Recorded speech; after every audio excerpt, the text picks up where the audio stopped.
Hi everyone, thank you for waiting and so sorry for the late start. We have some technical issues earlier, but hopefully everything is fixed right now. So once again, thank you for joining us for our last academic lecture of the term. It's been a long term and I'm sure everybody is just happy to have some break for Christmas and everything. So today we have Dr. Gosia or Gosia. She is from the University of Sussex and she's going to be talking about FinTech and careers in FinTech. So Gosia, it's all yours. Okay, hello everyone. I think I will start a little bit about myself. I'm at Sussex University since I think last 15. So that would be lie. I joined Sussex in 2014 by finishing my PhD, and before that I was actually involved in the industry. So I came straight forth from the industry. I worked for several institutions as a finance analyst. I used to be linked with the IBM, Societe Generale. So that was the kind of me wanted to, I found that I need to added value added to, I don't know, to education, I think a little bit. So that was a little bit, and as well balance a little bit of my life. That is my story. So I decided to go back to Sussex, do my PhD, and I was asked if I'm interested to stay. And so I stayed at Sussex as a lecturer. And one of the things which I'm responsible and I'm very much involved is FinTech degrees. So that is kind of the reason why I'm here. So 3 years ago at Sussex, we decided that there is a need to change our portfolio and as well adopt it according to how it is needed for the I would say for the industry to operate. And we found that there's a huge niche and as well potential to develop a new degree, which will be with something what we call financial technology. So kind of as I would say a short beginning, a little bit about me and about our start. So this normally, so I'm a senior lecturer at Sussex University. So one of the things which you might be interested in is about, we know that since 90s, the technology is reshaping a lot the industry. So we know that in the 90s, there was the first creation of the digital watches, digital cameras, and then everything transfer, it is transfer actually into development of new type of the smart devices. So we have now smartphones, some smartwatches, even smart toilets, apparently somebody told me. And this technology is mainly making sure that we are linking it's linking us very much with the technology, and as well, a lot of things has to be done by using the technology. So one of the things that you can ask is, okay, so this is a change that happened, and you can easily see that the change is affecting you. But how it is changing the finance and banking industry, or for instance, accounting, and if there's any space for the financial technology to actually start about, this type of the innovation and how it is. So one of the innovation that started us and actually changing the industry quite a bit is something what we call financial technology, which is a FinTech. And you might heard this term several times over the years saying, oh, FinTech, FinTech, FinTech. And especially, I think for last 2 years, there's a huge interest with talking about that, especially in UK after the government report, which was published 2 years ago about development of the FinTech and which direction that will go. That was actually pointed out, developing that. So what is the financial technology? So financial technology is a very wide term. And I think this picture that I have on the left actually pointed out how wide it is. So the way how we think about the FinTech is that you doing your financial technology, instead of doing face-to-face contact, you're doing by different type of the devices, and majority of these devices, which will be actually the cell phones and mobile phones. So you can do that for different applications that you have, and that is allowing you to actually transfer the money. You can put the money on your bank account, you can do your payment, but as well, you can invest in different type of the currencies or different type of the assets. So we know that the FinTech is very much linked to something what we call cryptocurrency. And one of the leading one is, of course, the Bitcoins. And I think you're hearing a lot of news about the Bitcoins, because the Bitcoin is one of the most volatile currency that exists on the planet. And you can gain in one day, sometimes even 300%. So it is a very interesting thing to look at. Another thing is making us like a little bit more like a global village when everyone is connected with everyone by using the devices that we have. And as well allowing you to do a payment by your cards. But as we know, we have two different types now of the card. Apart from having a typical physical card that we're having a digital card, which can be installed actually on your phone, and you can use the QR code to do your payments, yes? So there's a lot of different aspects of that.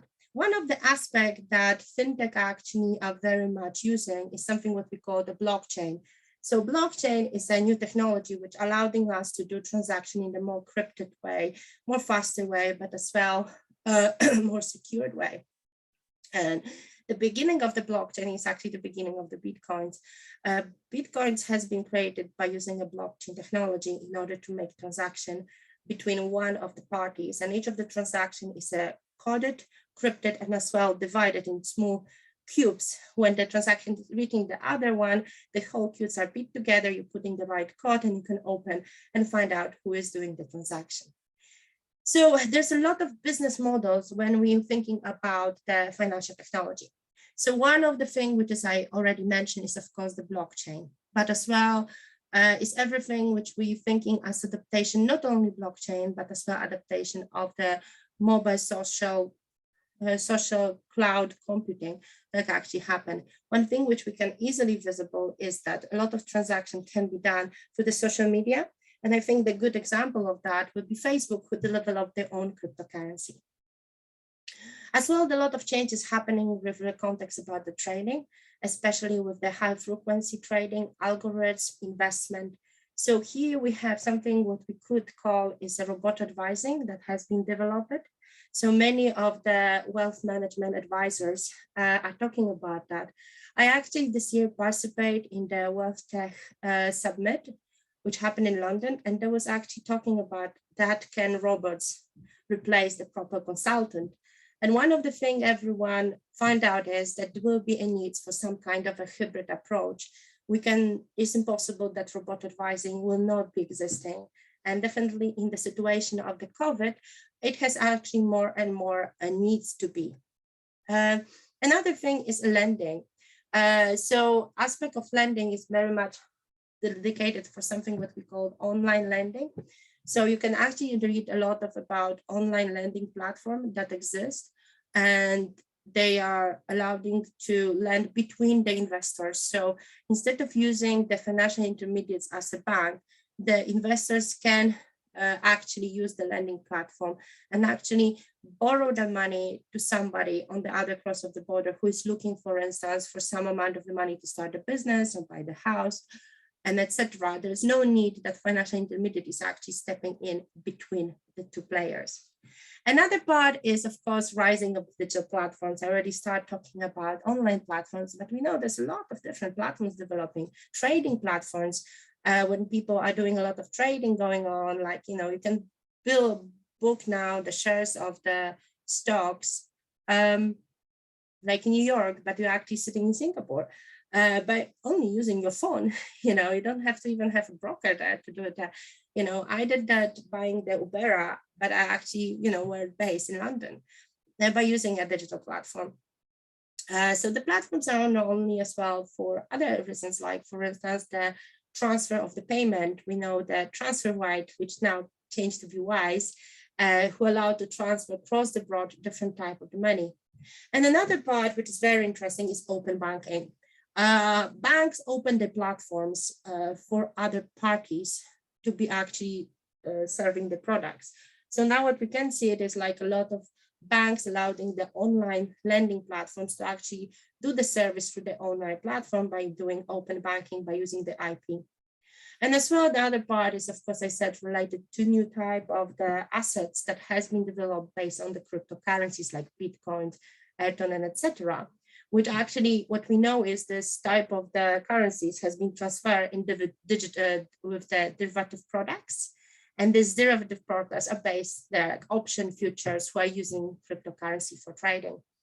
And one of the very interesting aspects is actually smart contracts, which is a part of the blockchain that has been developed, which actually allowing people to do transaction in more secured way. So we have this, what happened is this decentralization of the finance that happened over the years. So if I think about the FinTech, one of the aspects I can think about the FinTech is new companies which are technology driven, like TransferWise, Monzo, and etc. But as well, I have a huge number of the companies which are FinTech company which start collaborating with their traditional industry. So that is one aspect. Another aspect we have that we can see it, that traditional companies like investment bank actually start very much interested in developing new type of the products. So I can give you a very interesting example. In 2000, literally like 2014, 2016, Goldman Sachs, which is their main business being investment banks, they decided to set up the Marcus platform, which is the online platform, which is that online lending platforms that is set up. So that is how the industry is changing. So as we can see, the technology affecting creation of the new type of the companies, but as well, collaboration with new companies with the existing ones, but as well, the old players actually trying to adopt this new type of the products. So if we think about the FinTech ecosystem, so it's like, I don't want to talk about this first group, the small companies that are developing, we can divide them in different type of the groups. So that is mainly what I put here, which is what we call FinTech ecosystem system. And you can see that it's quite broad and it's actually expanding even more. So one of the part is, of course, the online lending platform, everything which is based on the cryptocurrency assets. Another part is, of course, everything related to the personal finance. So we have a lot of digital banks stepping into, which I think you're hearing quite a lot. And as well, we can hear that the digital banks, for instance, very much merging with the social platforms. Yeah, so like WeChat allowed you have a lot of services regarding to collaboration with the banks for your personal finance. Then we have something what we call regulation FinTech. So this is mainly using the technology for audit, compliant software. And mainly, we know that since 2008, the number of the regulation that has been created for the banks is kind of abnormal. You know, we have 3 different Basel IV 4 actually, and each of the time, this is mainly related to the compliance stuff that the banks have.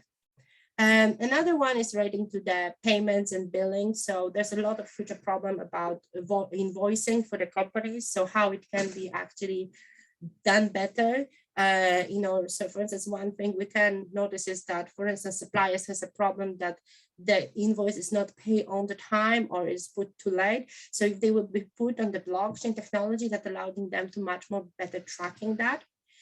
We have as well the insurance companies, which are very much stepping in, especially in UK for the car insurance. They are very intensive and they're doing quite a lot. They're having almost 60% of the market for car insurance. Another thing is, of course, anything regarding to capital market and wealth management. So this is mainly the things about any analysts that are allowed to trade, but as well predict trading, predict the risk, very much based on the artificial intelligence and robot advising and machine learning. Then we have anything regarding the money transfer. So transfer the money across the broad. And last part, which I mentioned, is the mortgage real estate. So this is what we call prop tech. So the companies which are trading and doing things on the platforms, and as well, for instance, using the virtual reality for the presentation of what type of the properties they have. And another part which I didn't mention, which should be here, is something what we call supervising tech companies, what we call through tech. I know that Singapore financial authority is monetary authority is very ahead with that, mainly providing any type of the software in order to managing and supervise the market, see what type of the transaction happen, which of them might be suspect to money laundering, which of them are related to cyber risk. So that is another aspect that is growing with the FinTech ecosystem that we have. So that may be a little bit a part of the FARS group. The second group, which I mentioned, is collaboration between FinTech and as well the banks developing. So this is mainly, I've decided to choose the example of the typical retail banks, how they are changing over the years. So one of the things we could see it in the past was like following. We had, different customer, how they contact. So this is normally for the branches and at the ITMs. But what we can see now is even this ITM is changing. We have something which is called ITM web host or ITM terminals that exist very much. We have as well this teller recycling machines, kiosk banking that we have, which is sometimes happen without any people on the board there. But as well, we have a huge bunch of this online digital banking and mobile banking that is start existing and actually creating, changes, linking that actually with the social media and doing the transfer that we can have. Another one, we have Boots, which is a digital virtual assistants that can be accessed, or the chat Boots as well. So kind of interesting is that when, for instance, there was a discussion, I remember 20 years ago when IBM was thinking about the chat bot would be something good to implement so the clients can be talking with the bank by using the chat. Everyone was laughing at it. But what we can see now is a very common that actually clients prefer to ask very simple questions or very straightforward question, but actually through chat. And by implementation of the artificial intelligence, it's sometimes more efficient actually to answer the questions when they, and actually divide the questions which they have it. Video conferences starting to be very, especially in the context of the COVID, starting to be very much implemented, and of course robot advising and stuff. So as you can see, we can see two things. One is that we have a group of the new players which actually rapidly taking over the market. Another one, we have, this is mainly example I did with the banking, changes that happen within the banks in order to meet the needs and challenges that they have and implemented of the new technology. So one of the things you can ask me, okay, so how I can, as a young person, prepare myself for these new changes, this new market that is growing. I can give you some kind of figures as well. It's saying that by 2022, around 6 million jobs in traditional banking will be reduced. We're talking about face-to-face contact jobs. So that is mainly saying something that traditional banking is changing very much. Another thing which I could see it is like for every type of the big investment banks, we have now a graduate scheme or placement scheme with something which is called, they call technology and changes, for instance, data analysis. So, so that is mainly this question's coming. So what career opportunities we have in the sector and why you decided to go with Sussex? So first I will spend a few minutes talking about our university, a little bit about Sussex, about our degrees, which are in this area. So Sussex Business School is quite new. We are fresh kids in the market, but we are top in the UK business schools. We actually this year were finalists of being among another, I think 4 or 5, which are the best business schools in UK. As well, we are very good in research. We are actually second university in UK about research income that we're generating. So this means that we have a strong research, and majority of this research, especially with the SPRU, is very much linked with the existing industries. And we're actually trying to collaborate with industry as much as possible. So going back to the degrees that we are having, and you can see it. So one of them is called BS Finance and Technology, which now has around 53 students that we are having, and it's actually very much growing. So I would say every year we have 30% more growing. So we can easily see that this degree is having an interest of the students. Another one is our MSc degree, which is smaller. And one of the degree that is starting as well will be a new digital finance and banking that is starting as well this year, which is a new degree as well. So I wanted a little, because I'm a course director of the BS Finance and Technology, I would like to spend a little bit time about talking about this degree for you.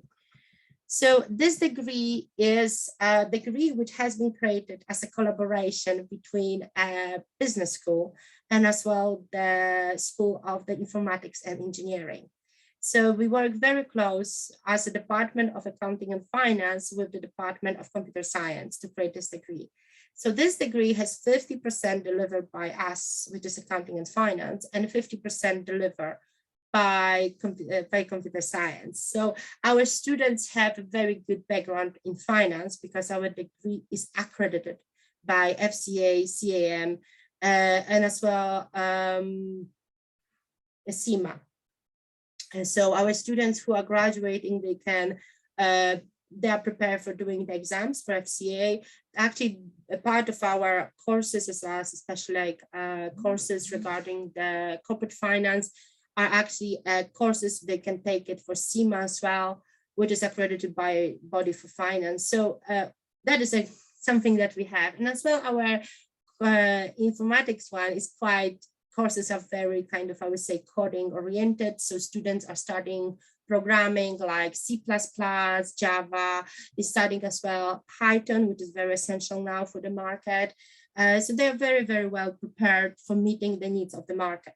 And as well, we're having very, I would say, courses which are very related or very, I would say, trendy now. So we have blockchain and cryptocurrency, which is a module run by Professor Carol, who is an expert and as well consultant and very well known in the industry. She actually developed a new index about crypto assets.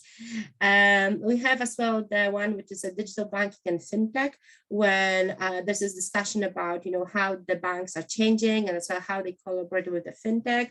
For that module, last year we have visitors from FCI, which is the Financial Conduct Authority. There was a guest speaker. We have as well people coming from South Africa, which they discuss how the digital banking happening as well in Africa. So what I would say is we're trying to bring not only people who are from UK, which is a typical FCA, but as well people globally who we are working as part of our research, our consultancy, to be and actually show students at different views how the world is changing. And as well, we have a financial transformation and FinTech that is very much with collaboration with the Oxford Analytics. There were guest speakers coming there and talk about the robot advising and how it is going.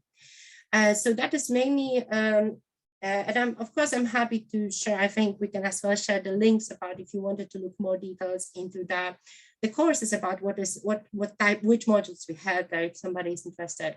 At the end of this 3 years, because it's a 3 years course, each of the students writing the research project, which is a live project. Our students, we are using something which is called online digital platform Ripon, when we try to link our student with existing businesses. Or for instance, students can run their own projects. So we have this year students who are doing the startup business. So we managed to find them mentors for their project. So how the platform works. So we have a platform when it's the students on the middle and there is a supervisor, which is me in this case, who is checking this requirements for the academics. And then it's another one, which is allowing to control by the mentor. So for instance, the student has they have to do a pitch, they have to do the video for the project, and the mentor will give them a suggestion. Then as well, they're doing as well pitch regarding to the how they can access the funding and stuff like that. So it's quite of interesting aspects that is happening. Another thing which is really worth to mention is this degree has a very strong collaboration as well with the external organizations. So we are very much working with the FinTech Talent, which is organizing events for the FinTech companies. So last time there was around 3,000 companies on that event. And our students can go on that event, they can be volunteer there, they can be taken. At the same time, we're working as well with the FinTech Global. So we're bringing the speakers from them as well. We're trying to give opportunity for students to actually have a networking. This year, 2 of my students, which are the best FinTech students, they will actually participate in the Business Sussex Awards when they have opportunity to actually mix with the networks of the businesses that operate actually at Sussex. Another part which is good, Sussex is very close to London. So London is a kind of a booming place for the fintech industry and has a very big impact on it. So that is the part that happens. So you can ask me, because I think that is going back. So what type of the career opportunity people finishing the fintech degree they have? So I would like to kind of talk a little bit about the list of the type of the career paths that the students can choose. So definitely they can go with the data science, being data science analysts. And this is a very huge demand. Another growing demand is for the people who are artificial intelligence or machine learning experts or analytics. So that is another part. Robot advisors, a cybersecurity analyst. I actually have a student who is working actually on the project on the cyber crimes now with the collaboration of the Bank International Settlements. So yeah, that is one of the things. Everything, people who will be expert in the blockchain. So we have blockchain developers, that is a huge demand, and blockchain analysts as well. So the blockchain developers are the one who are developing a blockchain. The blockchain analyst is actually how they are going to implement. It's a huge demand for both type of the jobs that exist. Another is, of course, the huge demand of the P2P lending analysts, so people who are expert with the P2P network regarding to lending, crowdfunding, and etc. And of course, app developers, which actually our degree allowed us to actually do because our student has a huge potential of developing and having a strong coding sense. So it's a kind of a very diverse type of the jobs that students can pick up. And I think especially with our degree, which is the BS Finance Technology, students are open to choose different paths. And I wanted to spend a little bit time of talking about this path, basing on the first cohort that is leaving us. We have few students, because our degree is not actually so easy as it can sound. It's very hard, especially in the first year. So a lot of mathematics and coding. So students has a kind of, I would say, difficult start. But then the moment they will actually learn, then they jumping into, and we can see that actually they're progressing really well. I would say 30% of our students managed to get internship, be actually during the studies. We have as well students who are joining, they managed to do a placement secured, which is not easy to do it. So it's a lot of potential there. But what I can see after the people who are graduating this year, that they're very diversified. Some of them, they decided to go very much, programming way and move to software engineering. And actually that is how they want to pursue their career. Another one actually want to work very much in the business and work in the fintech industry or digital finance. And another ones of them actually decided to set up their own businesses. So actually, we have students who want to set up their own trading platforms, and we are working with them and putting them in contact with the Career and Innovation Center. So as you can see, there's a very huge diversity that we have over students. About this degree as well, it's allowing you to have, apart from 3 years, you can do a placement as well. Some students decided to do that this year. So they have this option.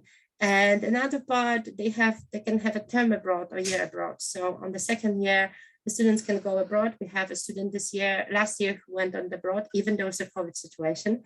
So he went to Australia and he did it. Actually, it ended up for him more like online learning, but he could experience how it is in Australia, and he was very happy to build the network there. So it's a very huge diversity. So I hope I cover here. So last point, if you have any questions and you would like to ask me anything, this is my email address, and I'm very happy to share. As well, I share with some folder that we are working, because Sussex University is actually based in very close to Brighton. So now the Brighton is setting up digital hub, and I actually send this information about digital hub that is setting up. So we have more companies which are actually interesting to actually be settled in Brighton, and actually asking about us, how much of what the students we are doing and what type of the programs we are having. So I think that will be. Hi, Malgorzata. I'm getting Hello. terrible feedback at the moment on this line. I don't know if I'm the only one. I have a huge echo from your side. Yes. Shaza, can you hear okay? Yep, I think you were Okay. joining on 2 devices, so I will Oh, the other okay. one. Okay, I think it must go off. Okay, fantastic. Thank you for that. Apologies for being late. We had a few other meetings to attend to. That was really interesting. So I caught the majority of that. I think, as always, for everyone, if you do want to add anything to the chat, you can. So any questions that you want to come through, just pop them on there, and we will put them to Malgorzata. Can I just ask you initially? You said it was relatively new. How long has the course been running itself? The actual FinTech part of it. So the course, the FinTech, is start running since. So this is a 3rd year, yeah. So we have 3rd year students. So sorry, I have to count years. I always have a problem. But it's 21, 22. So we start running since 2029 the course, which is the BS Finance and Technology. Which I have to say is quite a successful, because we started with a very small cohort. It was 20 students, and now it's growing actually every year by around 30-20%. Last year actually grew more than that. And we have as well the MSc, which is the MSc for FinTech and analysts, which is running almost a similar time. I think it started in 2018, which is 1 year master course. Which is mainly kind of, I would say like if you finish the BS Finance and Technology, it's mainly preparing you to be blockchain developer, but as well the blockchain analyst. With the master degree, you're more prepared to be a blockchain analyst, so you understand the business and how it works. But I don't think you will be able to actually, adding your coding skills to it, which is a different thing. It's just depending on what you are interested in. But as well, yeah. So. I'm sorry, I like talking too much. No, it's perfect. No, it's really good. Yes, okay. So in terms of the graduate recruitment and what you're seeing, have you been able? Obviously, you haven't got much in terms of the patterns of where people are going, what companies they're going to, or what's happening there. Or maybe you're starting to get a sense of it. So one of the things which we're very kind of lucky, we started our course before the COVID hit. So we had a really nice beginning that we work with the FinTech talent. So all our students participate in the FinTech talent. And that way they secured the internships that they had. And we're still working with the FinTech talent, but it's a little bit different dynamics with the COVID situation, as you can imagine. So majority of our students, the 3rd year that I have is, I would say 20% of them are going to set up their own visa. So they are applying for something which is called startup visa with the different body which are accrediting that. So we have 2 students who are doing that. And the other students we have few students who went on the placement. So that is, and then went for the digital banking. So they went across the globe, I would say. So now what we can see is, we will see how the first cohort would come out, but I can see is that as well, I'm working very closely with them, even they doing the research project, making sure that they always collaborate with somebody like me, like industry partner. If not, they have every meeting we have, we always say like, guys, so this is a part of the research that you have to do. Okay, how many jobs did you apply? What jobs are you applying? So kind of keeping track, and they're working very much with, we have something which is called career support, I don't know, career center. Sorry. Yeah. And I always make sure that they work with them, they get a feedback about their CV. So it's like the moment I get them on my 3rd year, I'm making sure that they are not only doing the research project, they do research project, but it's relevant to the industry on top of the career they go. And then secondly, that they actually try to apply for the jobs. So when they graduate, they have secured place where they will go. So I don't know if you know how the UK system works, is majority of the graduate schemes, they closing at the end of December.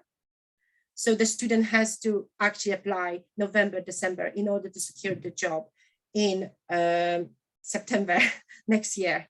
That is how the process takes, because you kind of applying, then you have a long process of, I don't know how many stages now they are creating. And then you can secure the place.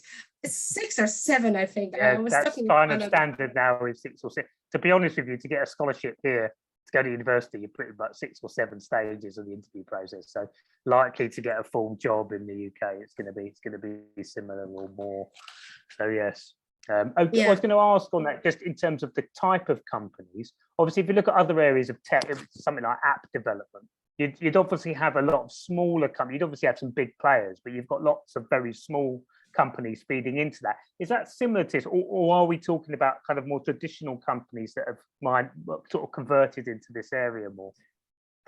So I can see I think that two type of the players you have. You have the small companies which are actually jumping in, and they want to get a small, it's like if there's, let's say we have a market which is like, a few billions, and we even eat 1% of that, we have still 1 billion. So you have a lot of small companies which are jumping and trying to develop that.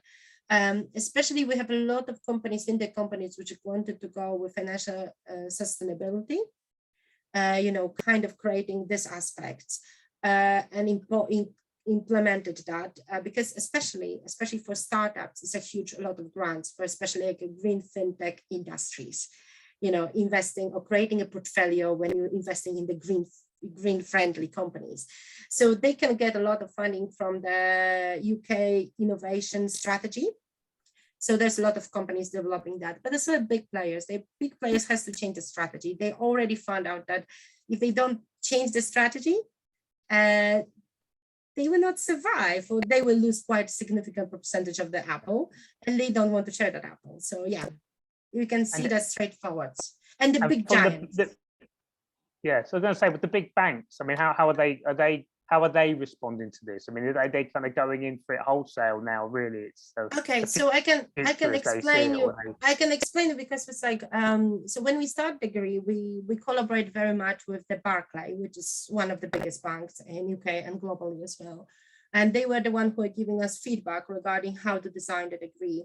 And then they actually visited and etc. So Barclays was one of the first who decided to do artificial intelligence units, to actually implement the artificial intelligence into the transaction, especially for the, I would say, small clients.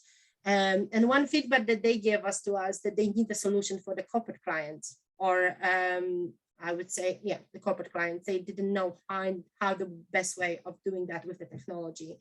But definitely for the small clients, they are very much, and they are implementing a lot of technology, and they wanted to actually have more stuff that they can be done. So I think the banks are seeing that. And one of the things which I notice is, especially for last 2 years, when I'm looking at the graduate schemes, in the past, there used to be graduate schemes for economists, graduate scheme for finance, graduate scheme for accounting. Now what you can see is a graduate scheme, which is called Change in Technology, graduate scheme for data science, graduate scheme for finance technology. And this is like, it is a common pattern, which I can see in Barclays, HSBC, Goldman Sachs, Bank of America, and all of them having that. And not only them, actually the Financial Conduct Authorities, which is FCA, has the same type. Actually, they opening this type of the graduate scheme, which I mentioned earlier, than actually the other ones. So for instance, and they're longer, which is the most interesting is they started in October and they're closing them in December, when the other ones, they're only running for 1 month, which is November, which is mean that I assuming they fulfill quite fast compared to the other ones, or they cannot find a proper fit. So, which is something that we can see that through the industry. And so I wouldn't say that it's only big banks who are interested in the changes, especially in the context about compliance. They need implementation for the RegTech. Some of them depend on the external RegTech companies, which are in the industry. Some of them want to implement it within the house, or with some kind of the collaboration. So the compliance is a huge burden for them because of the changes of the regulation that happened after 2008. Basel 3 and 4, this is what hit them the most. And they have to actually implement the regulation. And for UK as well is the focal rules that has been implemented when the bank has to separate the booking between, investment bank and the rest of the activities they do, which adding them work, and they want to automatize this type of the work. So banks need a way. And then last time I heard we talk about that with people in Oxford when I went for the FinTech lab, was discussion that the 30% of the staff, they know 30 to 40% of the staff are involved in compliance. And they wanted to figure out the way how they can make it that more, automatize that, make it that faster, taking the period shorter, because the conduct authority is pushing them to do it that better, faster, and more transparent. And they have a huge data to analyze. That is when the data analysis is coming. Then you have to present this data that then the other people can understand it. And this is where the problems are. I hope I answer your question. Yeah, I think absolutely you did. And I think just on that, I suppose, as a kind of bring it back towards more the skills and the students and how that they would fit into it. I suppose there is a thing about how much interest in finance and the finance industry you need maybe to do this, because obviously a lot of students here that are maybe very tech savvy are obviously maybe looking at this as a great employment route and a great kind of money making thing to use their tech skills in this way. But it sounds like you actually do need quite a high interest in finance from the way you're describing it in the industry and in some of that process too, to really get the most out of the course and the career. Yeah, so that is one of the things when we and Martin start working on the course, we find out is that he's from the Department of Informatics, and he's working very much for a long time with doing application for businesses. And I'm actually, with my background coming from the business roots, and so one thing which both of us came out and understood, and actually talking with the industry actually pointed out, we need people who have two types of expertise: the people who understand the finance, but as well they understand the tech part of doing the business, because you need a person who will be able to understand both. Sometimes it's a problem about communication between the IT service or IT people with the rest, because they don't understand how the product works. How you can do online lending if you don't understand actually how lending means and how you calculate, the interest and coupons and stuff, and then implement that in the system.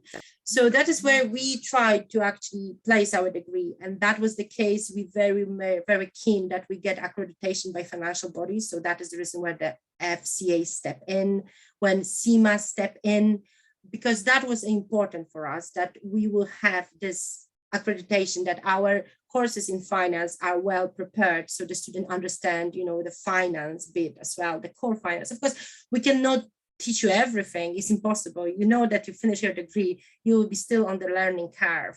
You still have to learn. You go to the business, you will learn the type of the business you are in.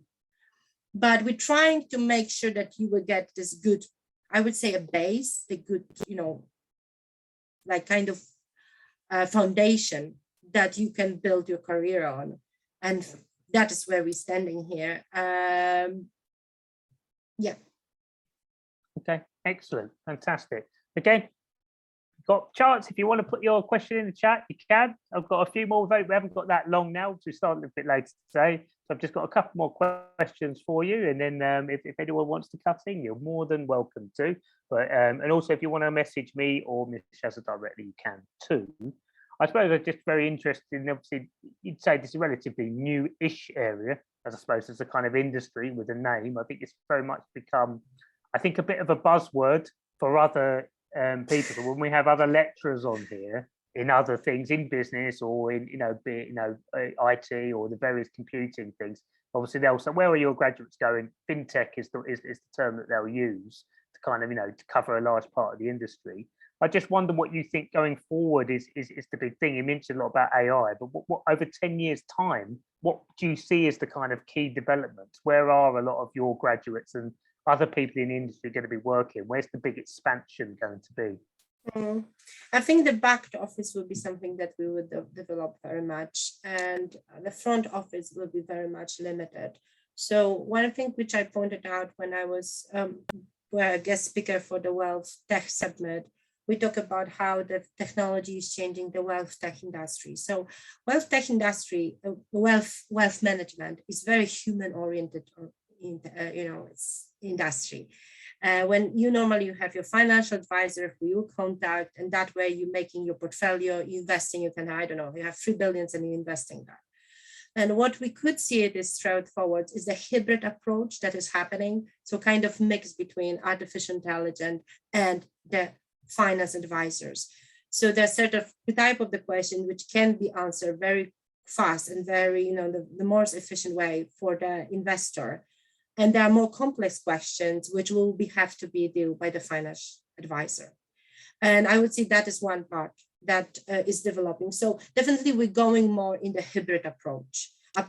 And as well, we can see that in the banking. So I pointed out the bot chat, video chat. There are certain types of the contact that can be done more automatically way that you would use in your online banking. And that will where our tech people will stand. And I would say our graduate definitely will step in to be able to support this type of the, applications which I need for the finance service to deal with that. Because industry is moving to hybrid approach. We could easily see it, how many branches has been closed in UK for the traditional banking, how much of the development is. I can only give you example. Golden Sachs is a very good example how they are moving is the majority of the business they used to do with trading. They do still, but when I last visited London, I could see it one thing, the whole flow was for the blockchain developers because they're moving to the blockchain technology because they needed this technology to do it, transaction. And business is expecting them to use this type of the transaction to be implemented. And as well, they needed this type of the service to support the businesses that they are supporting. So I would say one line is a hybrid approach. So definitely that will be reducing. So the students has to know that even they decided to being a person like a face of the bank when they contact with the clients, they will work quite a bit significantly with different type of the softwares and technology. Another one where I think our students will step in very much will be actually developing this new type of the products when they're developing a new type of the software in order to support existing finance products, or even actually that in that line, yeah. And definitely, I think we have quite a lot of entrepreneurial power here in our degree. I was not sure about it at the beginning, but I can see a lot of my students wanted to set up their own businesses, which I'm very proud of it. I don't know how successful they will manage to do, but we are here to support them. To make it that they would try, they can try, they can fail, they can sell the business. Maybe that way, I know a few of my friends who sell their businesses to Facebook or for instance, Google, and that way they secure their place for the whole life to work for them because the products is being implemented as they through that business. So hybrid approach, unfortunately, we're going for hybrid approach. Okay, fantastic. Well, that's really interesting in terms of that, in terms of looking going forward. And I just thought I'd finish then just by asking about you and your research and what you're doing and what your kind of developments are at the moment. What are you personally working on in terms of research? So I'm working in a few areas. So one of the area is mainly digital literacy and financial literacy. So I'm running a project with people from South Africa when we're developing an app, education app about the finance for the secondary kids to see how they actually understand the finance and how actually they're interacting with the, using the apps and actually how they will be willing actually to join the banking as using that. So one of the problems we have in Africa is a huge problem of financial enclosure, when sometimes in some of the areas, 60% or even 70 people doesn't have a banking access. So we're working in the area with the local banks actually to make and convince people that banking is not bad, but we're trying to educate the kids by using the app. So that is one of the things which I'm working on, which is very close to my heart. I have 2 kids, so that may be the reason. Another thing which is area I'm very much interested in is about regulations in the context of the crypto assets. So there's a huge area of changes that are happening. And they're very dynamic. How, for instance, FCA is implementing the changes. For instance, 2021, they decided to bump any type of the advert about the digital, I would say the derivative based on the crypto assets. So that is one of the area which I'm very much, so that would be 2 areas which I'm very much sitting. And the last part which I'm working is about digital banking. In the customer perspective, which is very much linked to the first thing is, how the people are interacting with different type of the digital products, how they communicate with them, how they talk with the software. So yeah, that is where I'm standing. Okay, absolutely fantastic. Really great answers, some great things there. I think I think I've taken from this the most really is I suppose I was thinking far more about, maximizing profits in that world, but so much of what you said has been about regulation, about access, about, dare I say it, nice things. So that was really good to hear as well. So thank you so much for coming. You're welcome. Malgorzata. It was really brilliant. You're able just to stay on the line for another minute or so. We can have a quick chat Yeah, at the end. Everyone else, really thank you for coming. Always great to see people here in the evening. If you want to stay and ask us a question live, you can turn on your camera and your mic. You're more than welcome to do so. If not, thank you for coming, and I'd like to wish you a good night. If you could just leave the call whenever you're ready. Thank you.